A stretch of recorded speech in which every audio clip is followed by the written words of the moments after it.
It's a rare day that we don't grieve the loss of some kind. And the occasions to which that grief arrives will be many and varied. A comedian was once heard to lament that the only difference he could anticipate between his wedding and his funeral was at his wedding he could smell the flowers.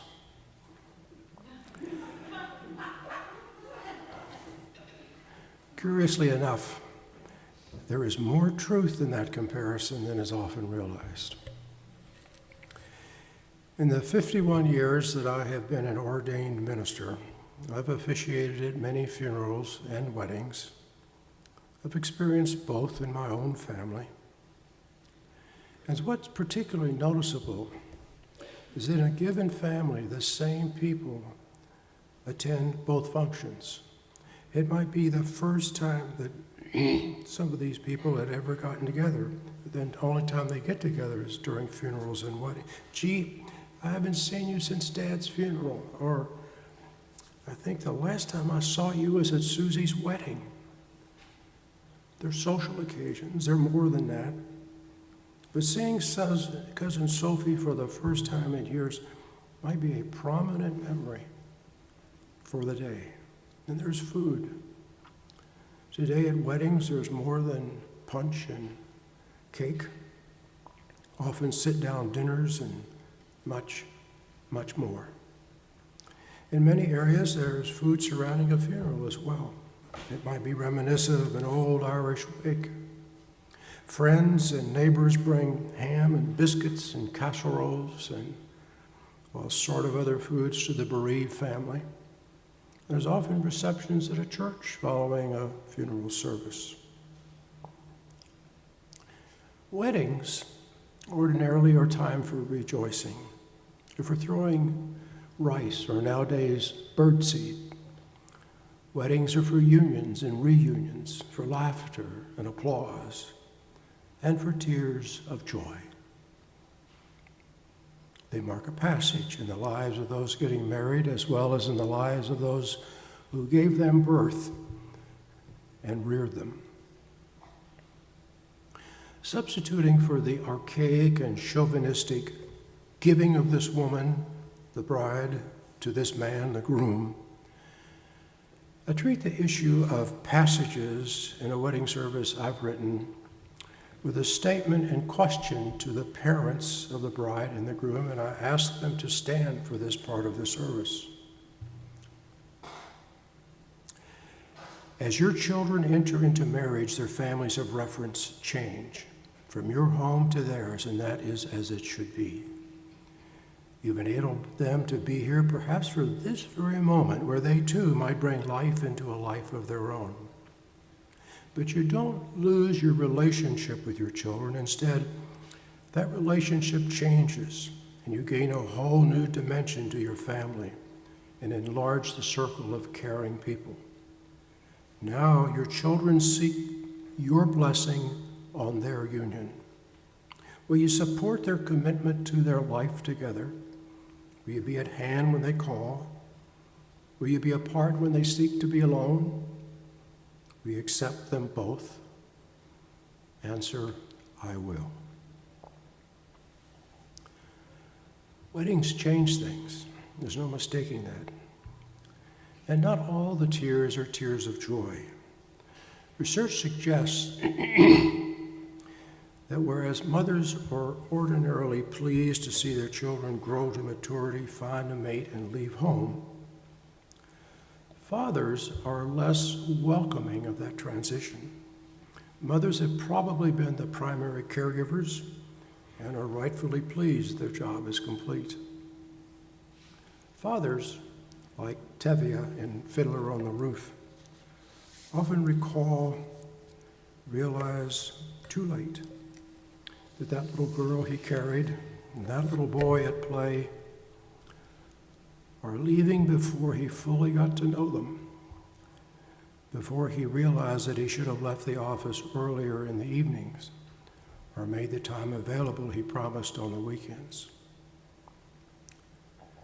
Parents' wedding tears are sometimes tears of grief over a childhood missed, sadness over anger mishandled, or careless discipline, and grief over the loss of things being the way they used to be, even if only in one's imagination.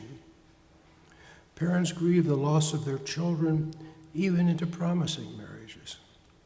There's often a letdown after the wedding that renders the parents and family fatigued and quiet.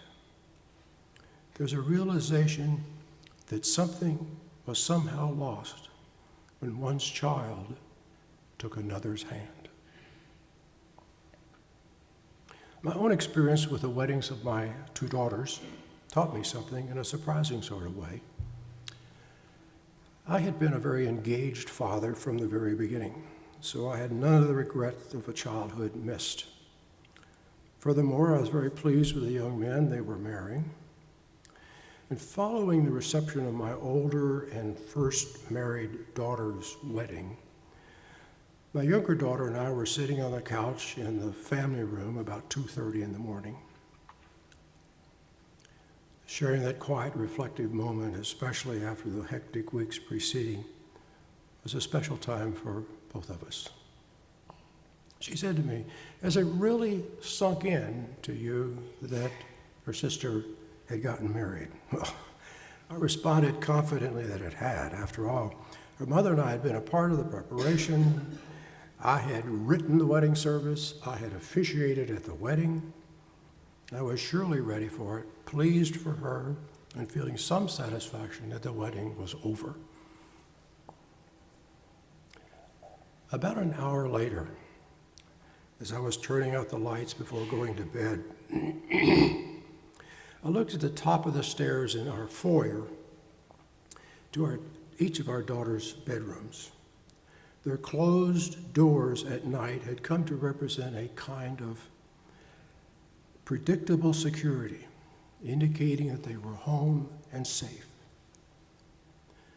That night, at one end of the hallway, my younger daughter's door was closed. At the other end of the hallway, her sister's door was open. And from where I stood, that room was very dark and empty. My eyes moistened with surprising sadness. My daughter was gone for sure. Words formed in my mind: "Good night, my dear. Be well, be loved." Life in our home had changed. In his 1997 memoir of Maury Schwartz, entitled Tuesdays with Maury, Mitch Albom recalled his beloved former professors having lamented that people don't know how to say goodbye. He was, of course, speaking of his own impending death, as well as his experience with how people handled the deaths of others. I've taken those words as a tentative title to a book I'm working on, calling it On Saying Goodbye. And contrary to the popular aphorism, "Don't sweat the small stuff," I have found in my clinical practice that it's not knowing how to say goodbye to what we write off as small stuff that often leads us into depression. Paradoxically, we seem to be able to grieve the big losses better than the little ones. The story I just told of my daughter's wedding will be included, along with a review of Arthur Miller's play Death of a Salesman, in which Willie's wife, Linda, tragically disallowed Willie to grieve over the death of his dream of living and dying like a salesman in green velvet slippers in the smoker of the New York, New Haven, and Hartford going to Boston. I'll share some of those stories with you. My wife's surgery. It was her lips. I remembered her lips as she was wheeled off to surgery to remove a gallbladder laden with stones and a kidney invaded by cancer. Strange, perhaps, that it was her lips I remembered. Shortly before her journey into the unknown, my lips had pressed against hers. Goodbye. As she made her way 1,000 miles down the hall, she looked composed, certainly with the help of medication. Her lips were red and still, peaceful, more peaceful than I was. But she looked so fragile, so small, I could have held her in my hand. I love that woman so much. The quarrels we'd had, the stupid things that we argued about, my arrogance, her not understanding something the way I understood it, all of that became vaporous, whisked away with a cart down the hall. Of so little merit, it's obscene even to remember it now. She's one very special woman and very precious to me. I can never think of her in the old way again. For the moment, she was in someone else's hands, and I was reinventing my life. I celebrate now even more that we share that life together. Office supplies. Can you believe it? Office supplies. Practically speaking, it was the smart thing to do. I had ceased taking insurance reimbursement for the patients I was seeing because, for one thing, the amount of reimbursement was an insult to the work that I do. And for another, filing claims was a lot of work and it took a lot of time. Understandably, most people want to utilize their health insurance benefits for psychotherapy services.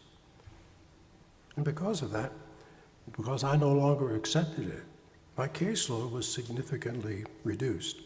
I no longer needed on hand the volume of super bills and business cards I had previously utilized. So practically speaking, to order less was the smart thing to do. Of course, I'm going to hand those things out, only at a slower pace. But for how long? That's the issue. My last order was years ago. Now I'm 76 years old. Will I still be doing what I'm doing when I'm 86? Maybe. Maybe not. Suddenly, from out of the dark and around the corner, the end is in sight. I don't want to run out of life before I run out of super bills and business cards. But I had to order down, and I felt a vacancy. A colleague of mine, a psychologist, told me that she had asked her gynecologist why he had not referred any of his depressed patients to her for treatment of depression. After he casually responded that he did not have any depressed female patients, she fired back, "Look at me. I'm about to have my uterus removed and I am grieving that loss." More than once I've heard from my own patients, it's not that I want to have any more children, but losing the capacity to do so is big. My uterus is an important part of my body. Saying goodbye to that isn't easy. Not the same kind of trauma as forfeiting a cancerous prostate or kidney, for which there is some relief that the invasive antigen is gone. But having a cancerous breast removed carries a load of regret and grief, even with reconstructive surgery. That, like the uterus, is an important part of a woman's body and difficult to part without seriously mixed emotions. On May 17, 2002, I turned 64 years old. And after learning that the athletic club to which I belonged was going to be providing training for it, I decided that a 64th birthday present to myself was having a body that could successfully complete the Wendy's Triathlon on June 30th that year. My goal was to finish and not be last. And the medal I received was simply for finishing. I was successful at my goal. For 3 years and 3 triathlons, I trained and was proud to improve my swimming from the worst to the best leg of the journey. I thought I was now on to something that I could do comfortably for the rest of my life. I had not worn out my knees with 40 years of jogging, so in my fantasy, I figured I could apply that 40 years to 64 years and do triathlons until I was 104. Well, that was an extreme fantasy. But what I was not prepared for, just 3 years into the adventure, an orthopedic physician, upon studying the MRI on my knee, announced if they were my knees, I wouldn't run on them. Stunned is not the word.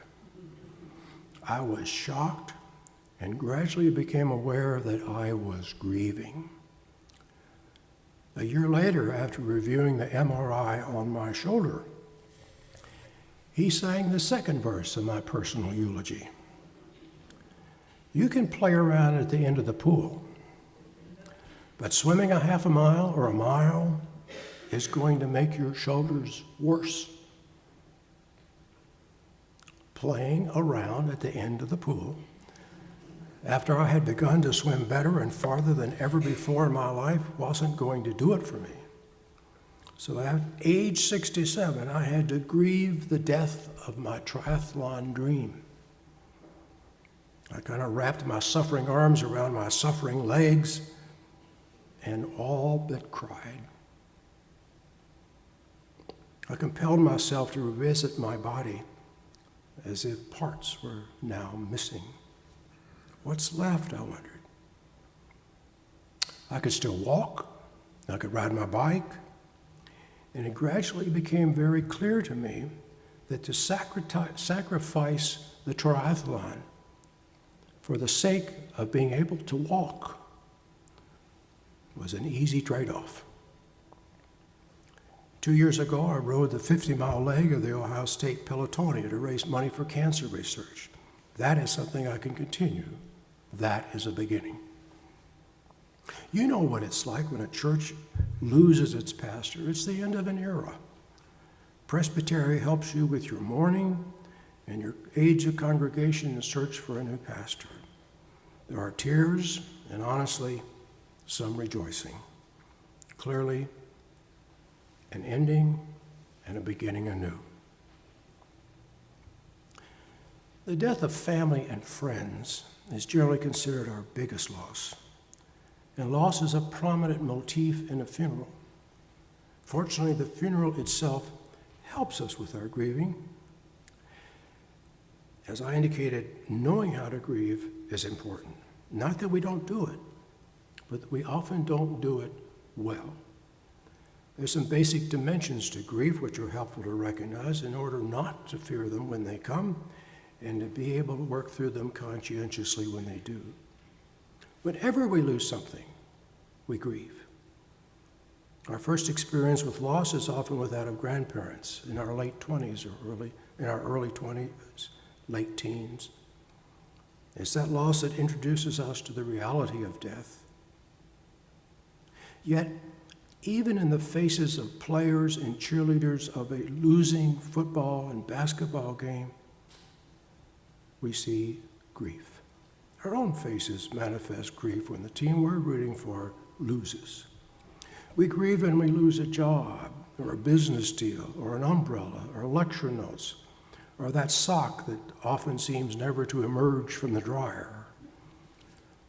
The duration and intensity of grief over the loss of a sock compared to the grief over the loss of a loved one is certainly not the same. but the process is remarkably similar. At first, we're often in shock, numbed, stunned. We might experience chills physiologically associated with shock. Even a death long anticipated through a chronic illness leaves us still stunned. It really happened. She really died. Even a death that brings relief to pain is not without a certain clear sadness. There's a loss, nonetheless, which must still be mourned. And we also experience disbelief, and in an unanticipated death, the components of shock and disbelief often slam together with a, oh no, or surely not. But I just talked to him 2 days ago. We were ahead, and they made the winning basket in the last second of the game. I can't believe it. We might extend our denial with words like, but if only we had, or are you sure it was him? Or maybe if we were to try just one more time to get this marriage on track, or with a missing sock, or notes, or umbrella, it's got to be around here someplace. And we get angry. We get angry at the chronicity of pain and illness, the randomness of death, at the hollow in the middle of our lives. We get angry at the missing umbrella and lecture notes as if they had legs to run away with. We get angry at the ambulance that it didn't arrive sooner, or that the physician didn't know more, or that medicine is not more advanced, or that the miracle did not happen.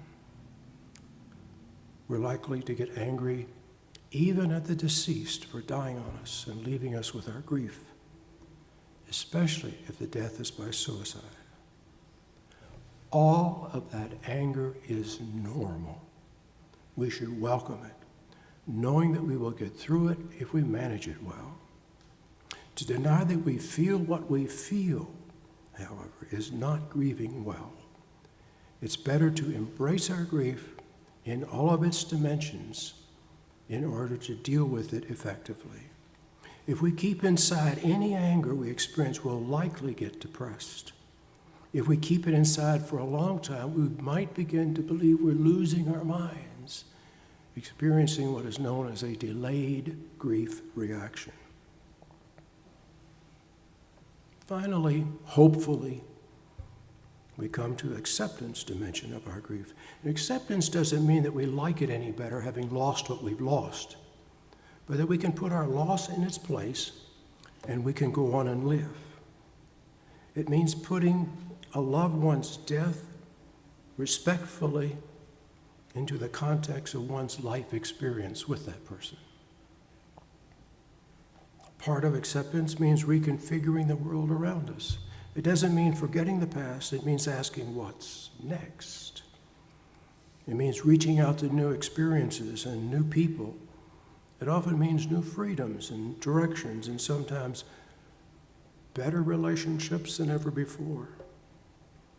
And looking ahead, it might mean writing our lost notes over again or buying a new pair of socks, an umbrella.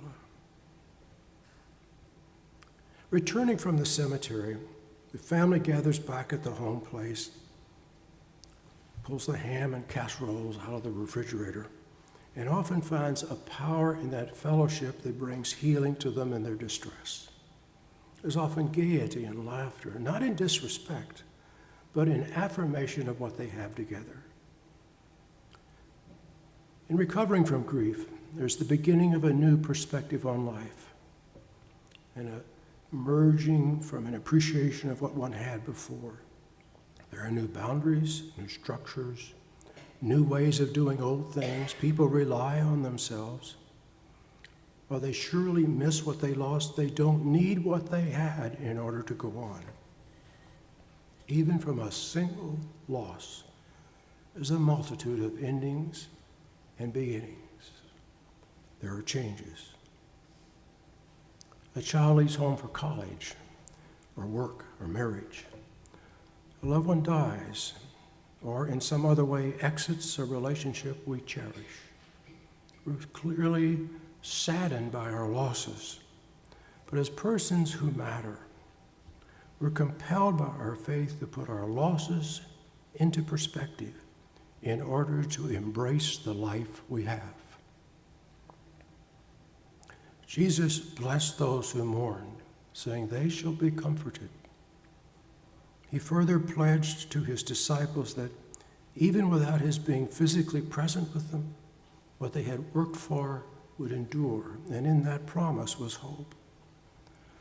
Likewise, when the psalmist says, weeping may linger for the night, but joy comes in the morning, perhaps he or she was acknowledging that in our relationships with family and friends, in our work and play, and in everything else we do, there are endings and beginnings. Alongside the reality of our grief stands the comfort and hope of faith that will survive our loss and begin to live anew. Let us pray. Bless us, Lord, with the knowledge of your presence, your warmth, your care. Be with us all the day long. Amen.